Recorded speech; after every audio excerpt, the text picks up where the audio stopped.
Start. सलाम अलैकुम जनाब। अज जनाब साडी किन्नी खुशकिस्मती है कि साडे कोल साडा वीर पाशा जट तशरीफ लिया।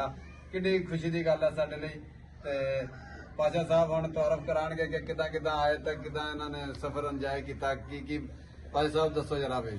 अस्सलाम वालेकुम जी, मैं पाशा जट 158 खक्खां तो ते अज असीं आए सी जी फैसलाबाद ते असीं ने वीर अपने नूं ना कोशिश कीती भी जरा ना चौरी सरवर दे कोल लाजमी हो के जाना। प्यार है जी इन्हां दा। ਤੇ ਵੀਰ ਨੇ ਰਾਬਤਾ ਅਸੀਂ ਫਿਰ ਅੱਜ ਭਾਈ ਦੇ ਨਾਲ ਕੀਤਾ ਤੇ ਇੱਥੇ ਪਹੁੰਚੇ। ਇਹਨਾਂ ਦੇ ਕੋਲ ਬੜੀਆਂ ਮਹੱਬਤਾਂ ਵੀਰ ਦੀਆਂ ਆਪਣੇ ਨਾਲ ਆ ਤੇ ਇਹਨਾਂ ਨੂੰ ਛੱਡ ਕੇ ਤੇ ਨਹੀਂ ਸੀ ਨਾ ਇੱਥੋਂ ਲੰਘ ਸਕਦੇ। ਲਓ ਜੀ ਇਹ ਹੋ ਤੇ ਸਕਦਾ।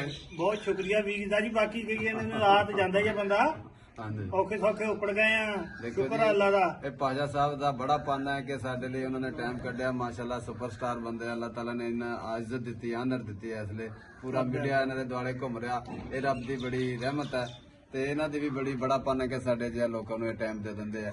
ਅੱਲਾਹ ਤਾਲਾ ਇਹਨਾਂ ਨੂੰ ਸਿਹਤ ਦੇਵੇ ਤੇ ਤਾਂ ਤਾਬਿਆ ਦਾ ਜੀ ਤਾਬਿਆ।